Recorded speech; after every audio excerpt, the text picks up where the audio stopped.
All right, everybody, welcome to the Growth Experiment with your host, Mom92. And Stash. we're back today, episode 3. It's been a great 2 episodes, and here we are, the third episode. So, recently, I went to a tournament over here in Atlanta, Georgia, at the 404 Esports, building. And I was there for Marvel 3, Ultimate Marvel vs. Capcom 3. It brought a lot of people there. It was called TNS, Tampa Never Sleeps. That was the name of the tournament. And I got a couple of videos I want to show you guys. So this is video number 1. This is just the venue, how everything was looking.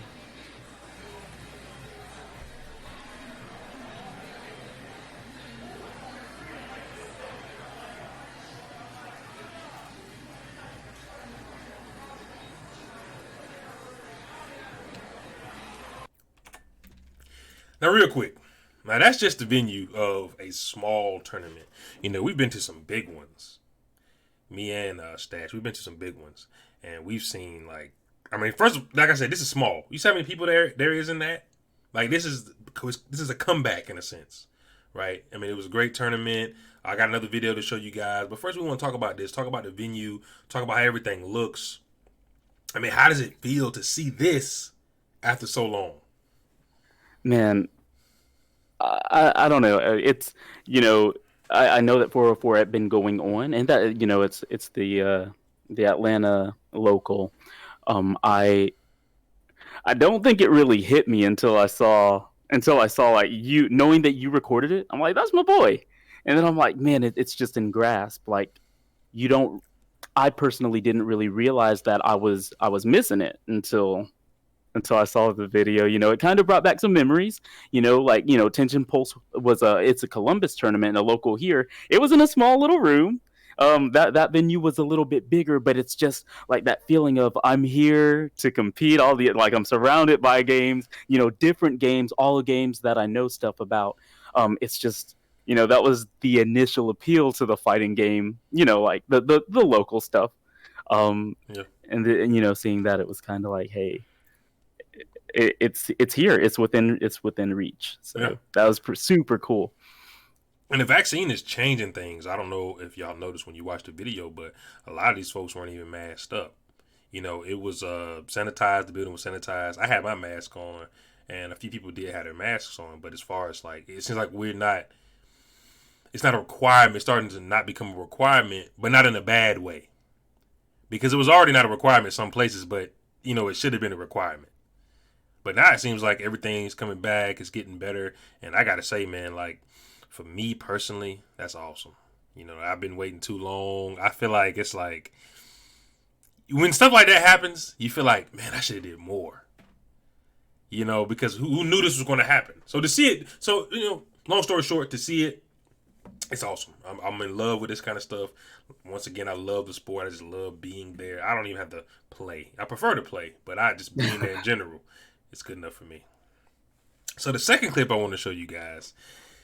Before I show you, I want to talk about it a little bit. I come from the Georgia area, and Atlanta is a hype place. They get loud, get hype, all kind of stuff. And I just want to show you. I'm just going to show you all a little bit of this clip of some people getting hype over a match. And I'm pretty sure a lot of people will look at this and be like, I don't understand what's really going on. Why are they doing all that?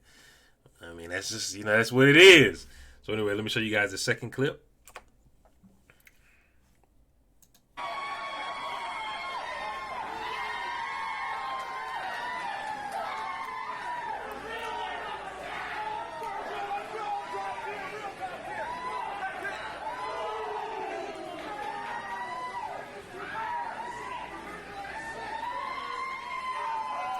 All right, all right. Now let's be done with that. So, so I mean, seeing something like that, man, for you, what is that like for you? Well, okay. Let me go ahead and throw this out there. Flocker is an Evo champion from what was it, like 20? I don't remember the year. I'm not even going to try. But he was one of the first Marvel vs. Capcom 3 competitors who made me like the team that he played. I used to see a lot of people play his characters, and I was like, whatever. But he made it exciting for me. So seeing it, like, he was in Atlanta, like, what, last week? Yeah. Like, that's so. Like, I was already, and I'm watching the. I had to, that's the second time. I don't know. I love it. I absolutely loved it. It's exciting just seeing somebody that, like, with that much hold in the FGC, with that, like, the accomplishments that he has. He's right there in Atlanta, and this is after we went through a drought of not having anything. Like, you see Flocker just chilling there, like, sitting. It's crazy. But yeah, a lot of emotions, of course, but all positive. Just knowing that it's very, very realistic to like, the greats are competing in something that, well, let's go here. Yep. They're playing Marvel vs. Capcom 3. That is a game that, it was really, really chaotic for a lot of people, but it was always really, really fun for me to watch. Right. So I already like watching the game no matter who's playing it, but then you throw in the fact that Flocker, one of my favorite people playing or favorite competitors in the game, he was right there in Atlanta. Like, it just makes it a lot more real and a lot more, exciting, just being able to see the clip, knowing that it was right there. Tampa never sleeps, y'all. Yeah, man, it was an amazing tournament. And it's amazing not just because of the skill level or anything like that. It's more so amazing to me because here I am. I'm here. You know what I mean? Just seeing it, it was just awesome. Now, the people getting hyped, for me, like I said, I come from that. So, I mean, I'm at there getting hyped with them. I'm more so recording, so I'm not doing anything at that moment. But off of camera, I mean, I was getting hyped. Everything was just awesome to me. And, nobody tells you to calm down, be quiet. None of that. And for y'all that don't know, an Evo champ, in our minds, when they win Evo, they're the best in the world. For the rest of that year, they are the best in the world. They can lose. They don't even matter. They won Evolution. They are the best in the world. Not, it's kind of close to getting a ring, but not really. But you're the best. But you're the best in the world. Okay, people will talk about that forever. You see, he's talking about it, and it's been years. People will talk about that forever. Remember. Yeah, they remember because you bring that international competition in. Like, the Evo was you had people from Singapore, from Korea, North Korea. You had Japan, China, Shanghai. Like, it was everywhere. These people are coming to compete in fighting games. Yeah. And Flocker, one of the guys sitting down there, he won first place at this 1,000+ entrance tournament in a game. So that's pretty ridiculous. It's ridiculous. Seeing that, and that is the tournament that if you win, people will always remember that. Hey, I might not remember the year, I might not even remember the game, but I know that he's an Evo champ. Yeah, everybody's practicing. Everybody's at whatever the highest level you think it is. That's where they're at, and everybody's on that level. Going against each other, and for him to win that is amazing. You will never be able to take that away from him. Yeah. Now, I will say this: like, you said that you're from the whole little screaming or you like the ATL is it's like you get your fans in on it, they're yelling and everything. I've never been like that. Now, I'm from the same area, but I was always like the quiet guy sitting there. I'm not making placing bets. I'm not screaming or anything. I'm sitting there getting hyped with a little fist pump and a sad face if it's one of the people I'm pulling for, like, not doing super well. But I still love the environment. It didn't even matter that they were loud when I was there, because I'm like, these people are passionate. I'm passionate too. I'm just showing it differently. But it worked out. I'm sitting there. They're loud enough for me too. But see, it just, every time I see a clip like this, I guess I take it for granted that, hey, this is kind of like home for me anyway. Mm-hmm. So and we all, I'm sure we can all say, if you see something that just hyped you up, even if you are a quiet guy, you might, ooh, you know what I'm saying? You might be like, oh, because you just can't hold it back. So I mean, and I'm glad you said something about being quiet though, because that brings us into the first topic. The first topic, man, I want to talk about this because getting hype. I enjoy seeing people get hype, getting loud. I'm talking about just going crazy. Now, recently, I've been seeing things where people will get mad at you for getting hype. And what I mean by that is, let's say I'm sitting there playing the game, And normally when I play, I don't wear headphones. You can wear headphones. You can choose to or not do it. I don't normally wear headphones. But people are normally behind you. And I'm talking about behind you. When you're not on the stage, you're just sitting there. People are literally right up on you. And they're getting loud for their boy. You know, they may be getting loud for you, whatever. But they may be distracting. Right? And some people actually don't like that. But that's how, from when I started, and I'm not even going to say when I started, I feel like from the beginning, that's how it was. People just loud doing what they want. I didn't have an option to wear headphones when I first started. They didn't have headphones at every station. So, you know, I grew to it. I grew into it. You know what I mean? Built a shield, so to speak, where you can tone all that out, right? But there are some people, newcomers, they just kind of like, oh man, you know, that guys, that's rude. You know, you need to stop all that. How you feel about that? You feel like they need to man up? I mean, what you woman up, whatever.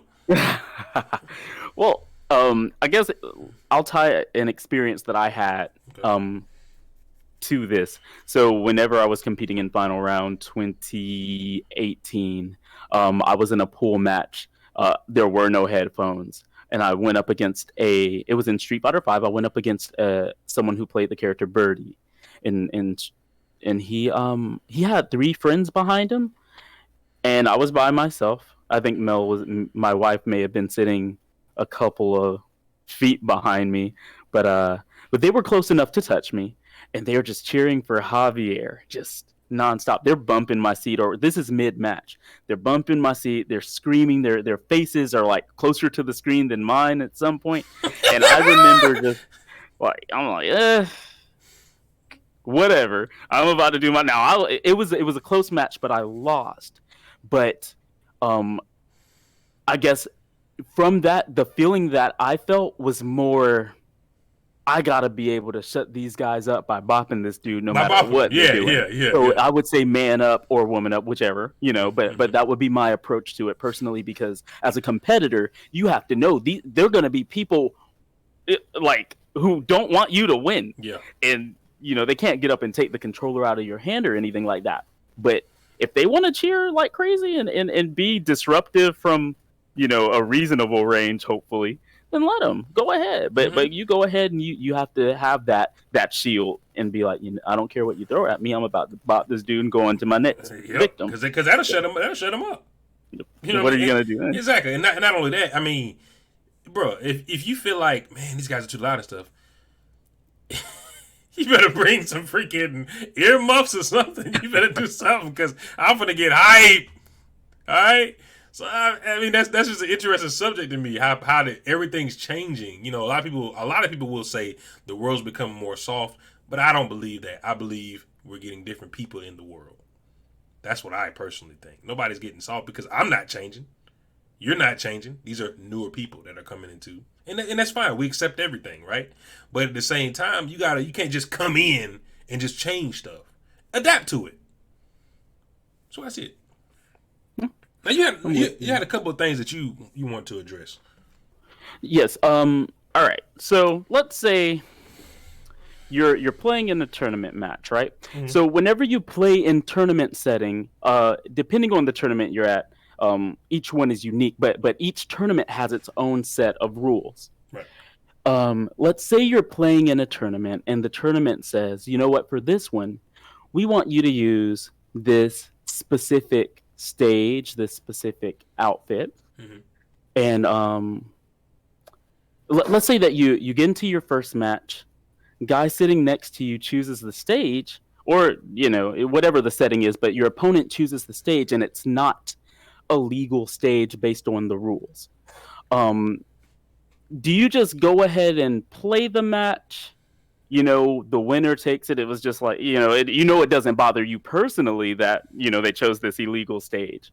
Like, do you go ahead and take the match, or do you say, you know what, absolutely not, we're going to stop it here? Or let's throw in another one. Do you play the first one and win or lose, you're like, hey, that was illegal, you know, and then leave the door open for potentially replaying, or just saying, you know, we'll stop there for now. What do you do? Okay. Now, I'm going to tell you what you probably should do. And then I'll tell you what I'm going to do.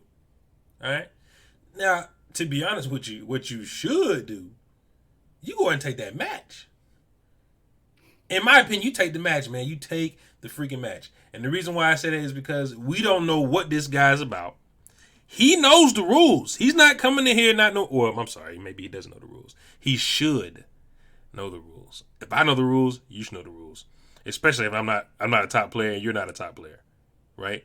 You know, we may not know them, but we need to know these rules. So the point I'm trying to make is, I'm taking the match. All right. You should take the match, and I'm taking the match. But I'm gonna tell you why. I'm gonna give you more context of why I would take the match. Okay. Depending, let's go back. Let's go backwards. Depending on the setting, I will take the match. Because I'm not gonna say I will always take the match. Sometimes I may be like, all right. And do I know this person in this scenario? If I know this person, of course I'd be like, come on, let's play it again. Now, if this dude's like a top player and we're up there in the bracket, right? Man, I'm all for a challenge. I really am, right? And people may think, oh, that scumbag, he just took the match. This dude should know the rules. Or there needs to be a TO saying, whoa, wait a minute. Don't pick that stage. So people will look at me like, man, that's crazy. He took that match. I'm going to say, well, that's crazy. He didn't know the rules. You know what I'm saying? So, I mean, I'm going to take the match. And guess what? If I want to play that top player later, and we can go play some casual or something. There you go. We can money match, whatever you want to do. But that match in the bracket is getting taken. Yeah, in the tournament, like, you follow the rules or you're taking it. So you actually brought up something that made me, you said if it's a top player, right? Mm-hmm. Let's change it a little bit. What happens if let's change the stage of the tournament. Is it different if you're in pools, let's say, versus top three, your losers finals?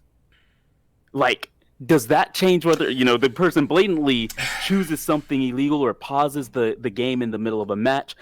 Like, at that point, the stream, if it's being streamed, probably has viewer highs. Like, are you going to be like, hey, shouldn't have paused it, give me that round? Or are you going to be like, the people need a show.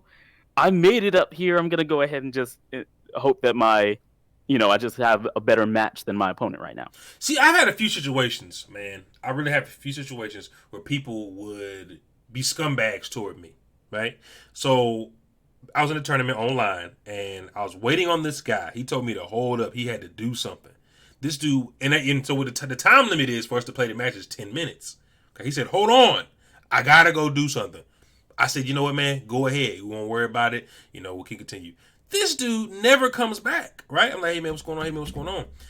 And what happens is in the chat, you can see him there, and it says he left the chat, and he reported the matches he won.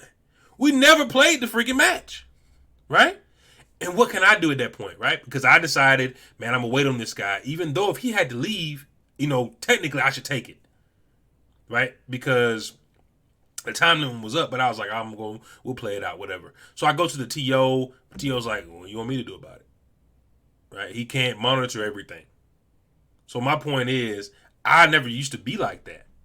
I would always be like, man, you know what? No, it's cool. Let's play, yada, yada, yada. But it's too many bad. I've had, I think, 3 bad experiences with that. So I've become a take the match kind of guy. Because, the reason why is because I don't know what that dude would do. Understood. If he was in the same situation. He may take the match. And I'd be sitting there looking crazy. You know what I'm saying? But, yeah, I just, if we change the stage up, though, for pools and, let's say the big stage and everything, it would be hard for me not to take the match. Like, I never want to say I'll never do it because I might be in a good mood. I may feel like I'm trained up. I can beat this guy. It really doesn't matter. I may feel a certain type of way. But for the most part, man, just because of those bad experiences, I'm just take the match. I mean, I don't see, there's no negative side to that other than what the people will think, but I don't never care about that.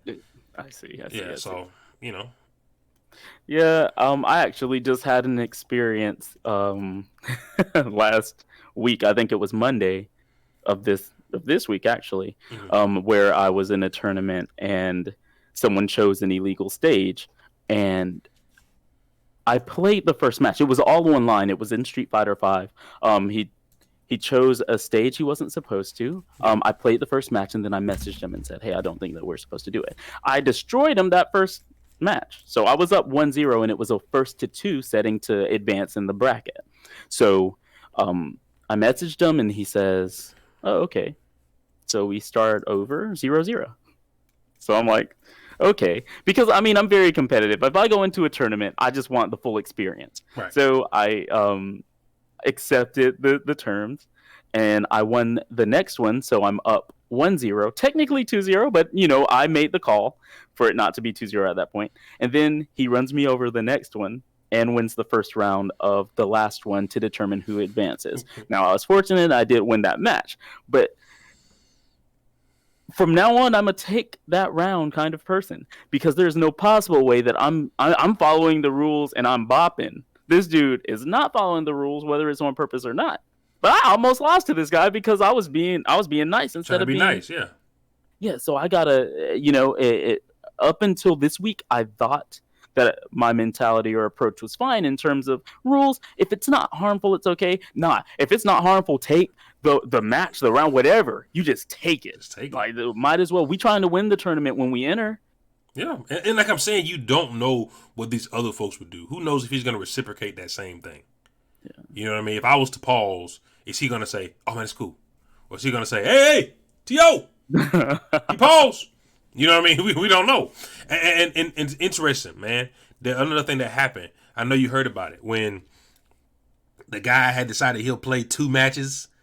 He played the whole set on the wrong stage. He lost.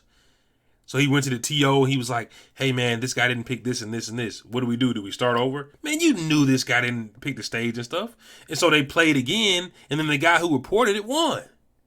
So you using, and that can be a strategy, like you said earlier. You can play it out and be like, "Wait, I didn't know. Do we need to restart?" No, we don't need to restart. If you knew, you know what I'm saying? So, nah, man, you got to take it, bro. Yeah. So, I don't know. I learned from my mistakes, though. Like, I will never do that again. Yeah. It's just it's too ridiculous, man. So, yeah. So recently we've had some stuff come up in just gaming in general. The Olympics are around the corner. Okay. And we see that we have 2 esports games in the Olympics. Okay. We got Rocket League. I've never personally played Rocket League. I've watched it a few times. It's pretty good to me. Right? I need to try it, actually. And we have pretty fun. I've played it a couple times. And we have Street Fighter 5. Now, that is one of the games that I have experience in. You have experience in.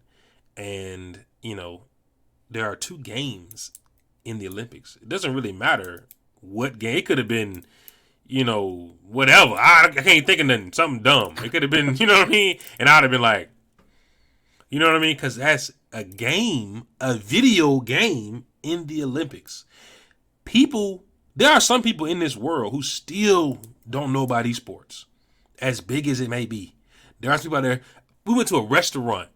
I went to a tournament, went to a restaurant, and we was talking about, he said, "Hey, what are all you guys here for? You guys got all the, we had all these little tags on and stuff in the tournament." And he said, we said, "Well, we're here to play some video games. We're doing a video game tournament." He said, "What do you guys play?" We said, "Street Fighter 5. He said, "Street Fighter 5? He said, "They made 3 more of those?"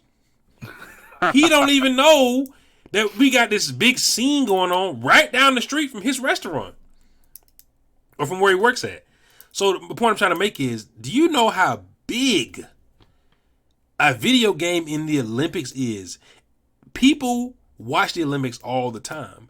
I guarantee you, if somebody who does not know about esports, or just video games being as big as they are, decides they want to watch the Olympics, right? They go back, they watch the Olympics, and they see a video game on they're going like, "What? Hey, man, hey, come in here, look at this." I'm not saying they're going to sit there and watch it, but they're definitely going to watch it for a little while. Because it's crazy. Especially when you've never seen anything like that.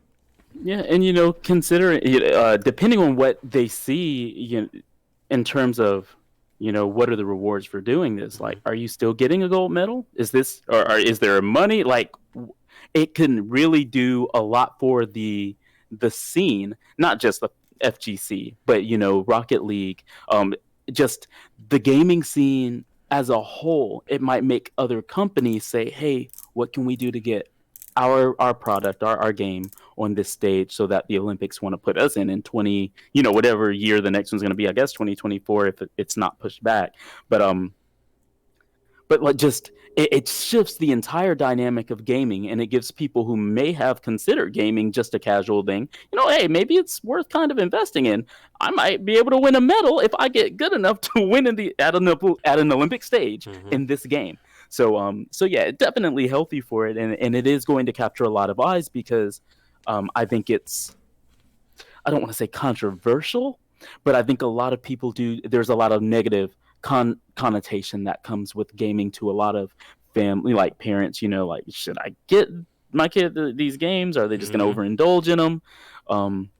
But that actually, since we're talking about Olympics, then I do have a question for you about the gaming aspect of it. Okay. Would you say that if you are competing in the Olympics Mm-hmm. for Rocket League or Street Fighter V, you Okay. would be considered an athlete? Okay. Would I be considered an athlete? First and foremost, you can take the Olympics out of it. I already consider gamers athletes. Okay, but I consider them athletes in a different aspect. We are esports. We're not sports. They call it esports for a reason. Electronic sports, right? It is a sport. You are competing. You have to train. Yes, I'm not in there, you know what I mean, doing backflips and playing basketball and doing all this. But you have to train to beat these folks. More people will understand that if they got into the gaming scene. They would understand it ain't sweet. You know what I mean? The famous words, it ain't sweet. You gotta train to beat these folks. You're not just gonna go in there, oh, it's easy, yada yada yada. You gotta train. Now, somebody did say that why would people want to learn gaming, sport wise, rather than learn something like boxing or something like that, because you leave that with a skill that you can hold on to forever. You come out of that and people say that, and that's why I say, like, do y'all really understand gaming? You will leave that with skills that you can hold on to forever. Gaming has helped me in many ways mentally. It's helped you in many ways mentally. We can ask anybody. You learn things from gaming, and that may not be. You may not be able to see it as visually as you can these other things, but you learn things and you gain knowledge. I mean, it's ridiculous. But go back to your question: do I see us as athletes if we're in the Olympics? Man, I see us as athletes already. And when I say us, I don't mean me and you, but I mean the pros, people who are doing this for a living. Yes, I mean, and real, if you look at it that way, even people like little kids in little leagues, it's not like they're less athletes than like Mm-hmm. professional soccer players, baseball Yeah. players, whatever it may be. It's just it's at a different scale. They might be very casual. They're just doing it in an organized fashion. Now, I'm fortunate, just to give my take on it, that my biggest problem with fighting games is execution. Right. So whenever I look at this question and I try to figure out, how I view it, it's very easy because I'm like, of course, people who play video games are athletes, for even if it's for no reason other than the fact that it takes coordination of your fingers. Because I sure enough don't have enough of it to be as consistent as I'd like to be. Yeah. But any sport takes some kind of coordination. And if you look at fighting games specifically, one of the things that people don't understand is that each button you press has a number assigned to it when you're playing. And sometimes the game is literally looking at the animation and understanding the number, Yeah. understanding how the number can work in your favor or against you. And if that's almost more impressive than people who are swinging at a baseball, if you ask me. And it's not a knock on baseball, but I'm saying you not only are you pressing this button and doing, like execution heavy stuff, you're also doing math. Like it's there's a lot involved in it. So I think it's quick processing, and that's in any sport, and that's why I don't think it's fair to discount gamers, professional gamers, as athletes, because they're doing just as much. It might not have the same physical toll on Mm-hmm. the Yep. person's body, of course, but they're doing just as much, and it's hard. It's to be a professional gamer is hard. And that's what I feel like most people are looking at is the physical aspect. They're saying, "Oh, you're not really sweating, you're not really, going out there and working hard in a sense." But we are working hard. Y'all, people just don't understand it. People don't, like you said, there's so much that goes into it, like the numbers. We call it frame data. Just when you go against somebody else who's been training just as much or more than you, I mean, it gets ridiculous. It's just mental anxiety in there. There's a bunch of stuff that goes into it. It really is. And to sit here and train all day, like you said, your execution isn't super good. Just like if my shot wasn't super good, what would I do? I go outside and I practice my shot. You get on the game, you go to training mode, you practice that combo over and over and over. And just like in a regular game, if you go to a basketball game, they may have practiced a shot, they might still be off. You might practice your execution, you might still drop the combo. There's so many similarities, it's ridiculous, which is why, once again, I will not call it sports. That's fine. But it is esports. It is a sport, and we are athletes. We're the athletes, semi-professionals. At one time, you said you went to a tournament, and you were making money off of that tournament. You were making actual revenue from going to a tournament. It may have not have been as much as you would like, but you were making some revenue. So in a sense, you had a sort of professionalism about you. You were making money doing something that you love to do. Yes. It's, No. yeah. Yeah, and Yeah. some people are making more than they're putting out. To go to some of these tournaments, man, it costs over $400. You got to get the plane, you got to do the travel, however you're doing it, and you got to get the food. You got to pay for the tournament itself to compete. You may not even, and in my opinion, it's even harder than regular sports because you may not even get paid. You gonna always get paid at these other places, Yep. Even if you're Yeah, sitting on the bench, you gonna you always could get be paid. third string. It doesn't matter You if getting you are paid. on it. If you're there, you're Yeah, getting paid. You made yeah. it. Now I can have an amazing tournament, right? I can win first place at a big scale tournament, but that does not ensure a paycheck coming in from doing this. Hmm. Like anytime in the future, I'll get paid for that event, and then what? Yeah, I if and it's I'm starting to close things off. Just like they're starting to do that now with the LCS and all this. They're gonna close everything off. I feel like everything's not gonna be open. I don't feel like everything's gonna stay open because they're gonna close it off. And guess what? People will be getting paid. Are they gonna call us athletes then? Who knows? who Yeah, knows? but I mean, we can go into that all day. But I mean, what do you think? Do you think they're athletes? Absolutely. Overall answer, Yes. yes. Okay. Yeah, I don't see it. I can't see it any other way. You know. But yeah, that's an interesting subject. Like that makes you think. Like, wow, our game is athletes. We can go to the Olympics, and that'll still be a question. Man, these folks are athletes. You gonna have those folks who be like, yo, that's amazing. Then you have the folks that say, man, why they got video games on TV? You know. But the generation that's coming up, man, it seems like everything's becoming a little more lenient. The parents are getting more into it because it is more broadcasted than it was when you and I were younger. Yes, for sure. So, my parents now look at it and be like, yo, you playing these games, are you making money like this? No, I'm making money like that. But, you know what I'm trying? Go ahead. Yeah, just the accessibility is a lot better as well. Like, let's say you're a parent and you don't have like child care, or not child, but there's transportation. Let's say your kids at home. You want them to be able to get into some kind of sport, but you just don't have the means to. That's something that they're able to practice, fortunately, at home, which is cool. Obviously, if your kid doesn't want to practice at a level that gets them professional, that's on him or her. But the fact that we are able to sit at home makes it more appealing for us. And then look at the pandemic. Like that was something that we were able to practice without having to worry about it. Think about how hard it must have been for, let's say, NFL players or NBA players who had to play in a bubble, and it's like the restrictions were very, very heavy.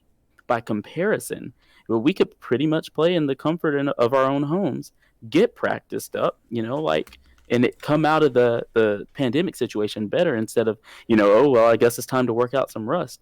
Like, the video clips you just showed today, Mm-hmm. that is like, man, how long has it been? And I think that seeing that, you have to understand that, playing at home, there are different nerves present when you're playing at home than whenever you're at a venue like that. So sometimes the people that you would expect to win, like Flocker, I would have loved to pull for Flocker the whole time. But, I don't know how he is as a competitor in Ultimate Marvel vs. Capcom 3 anymore, but it's different because that's probably the first offline event of that caliber that he's played in, and who knows how long due to the pandemic. But I get the fact that the point I'm making is that this is a sport, an esport, that we're fortunate enough to be able to practice at home. We don't need anything else. We can do it for fun. We can do it to get better, but regardless, it's getting to a point where we might start seeing rewards in the scene for being good at what we're doing, like at a professional level. Yeah, professional level. You said something about kids coming up and maybe not being able to travel and stuff. A lot of these games that most people are playing, I feel like fighting games are less popular because online is not as strong. You can play Fortnite, you can play League of Legends, you can play CSGO, you can play Valorant. The list goes on and on. You can play these games online, and there are so many tournaments. I mean, that's how the game is played. Other than LAN, the game with the big tournaments and stuff be mostly online because it's not connection to connection. It's server. So you may not connection. Me and you can lag, but if we go play Valorant right now, you might lag and I might not. Yeah. So that's the big thing too. I feel like, but it seems like everything, even fighting games. Speaking of that, new game just came out, Get to Gear Strive, and they have great netcode on it. They have rollback netcode, which is, I'm not really sure how it works, but I mean it's great. It doesn't lag. You can play from here to Japan, and it's almost perfect. So that's getting there too. So the point I'm trying to make is technology is getting up there. It's gonna all be like that soon. So. Yeah. So I mean, you brought it up, Guilty Gear Strive. I just gotta ask, how are you liking it? Now I told the folks in the first video, the first episode, I said, hey man, there's a game coming out, Guilty Gear Strive. I may play it, I may not. Regardless, I'm going to tournaments. Right? I have decided to play Guilty Gear Strive. Right? Now, how am I liking it? I mean, the game isn't terrible, okay? But for me personally, man, when I go into a game, I like to have an attachment to a certain character, okay? If I have an attachment to a character, it does matter. I'm not going to say it doesn't matter, but it doesn't really matter how the game is because I can at least be like, yo, I love this character, right? And it'd be easier for me to power through, if you will, okay? But as far as the game right now, to me, I don't really have a super I don't really have an opinion on it, because I haven't played it enough, I feel like, but I have been playing it every day. That says something. I've been playing it. I have been training on it. I'm trying to get better. My first tournament will be next Friday. I will have footage of that. I'm really trying to get back into the groove because, like I said, I told y'all, man, this is the growth experiment. I'm trying to grow. You know what I mean? I ain't trying to be Buddy 420. You know what I'm saying? I'm trying to be Mom 92. I wanted to be like, yo, who's that dude? Yo, that's Mom 92. You don't know him? You know what I mean? And I'm not really that type of guy where I just gotta have the recognition, but I want people to understand I'm not just going to the tournaments. Every time they see me, I'm pretty sure they're like, oh, I seen that guy around all the time.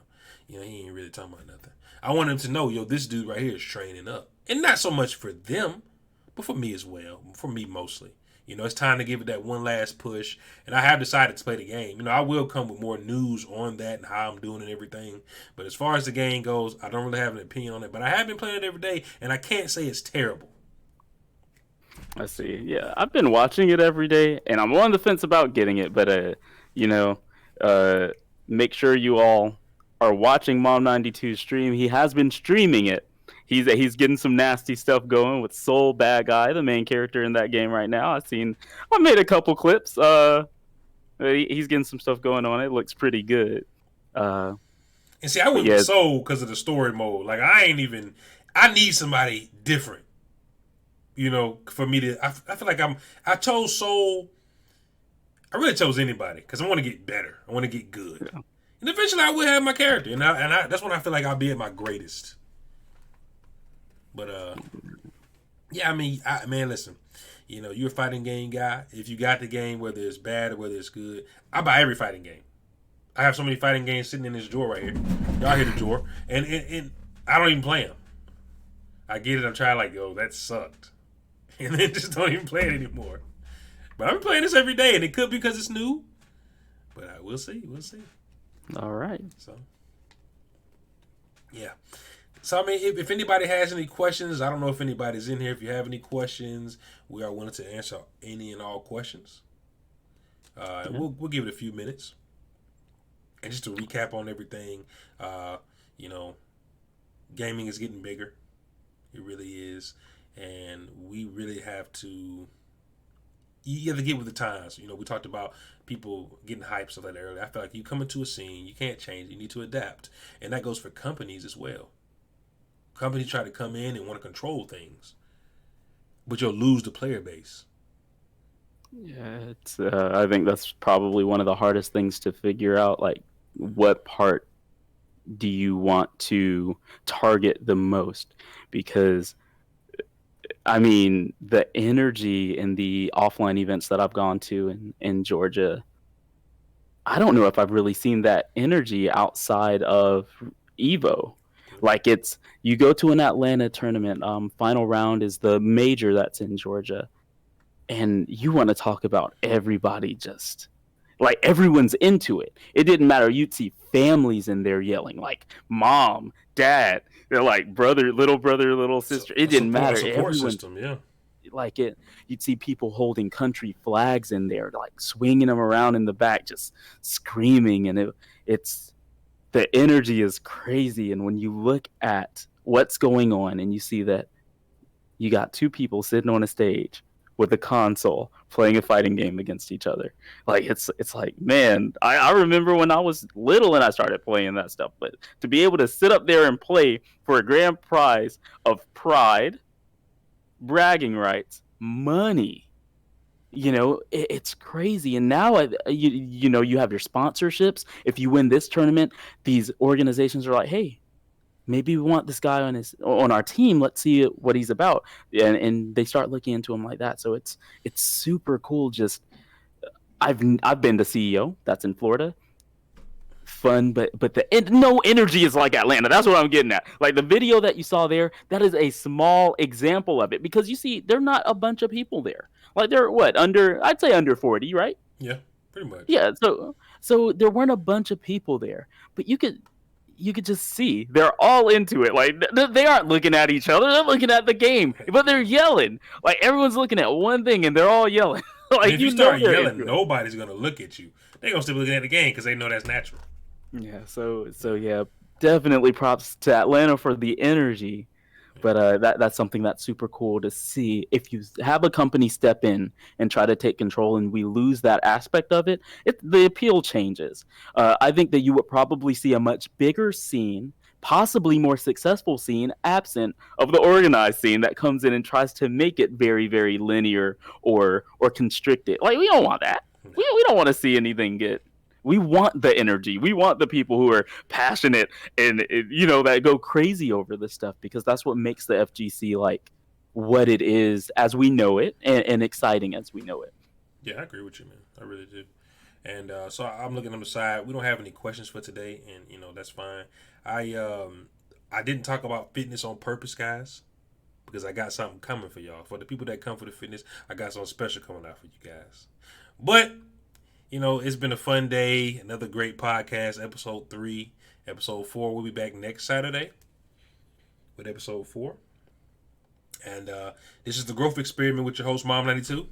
And Five Stash. Signing out. Peace.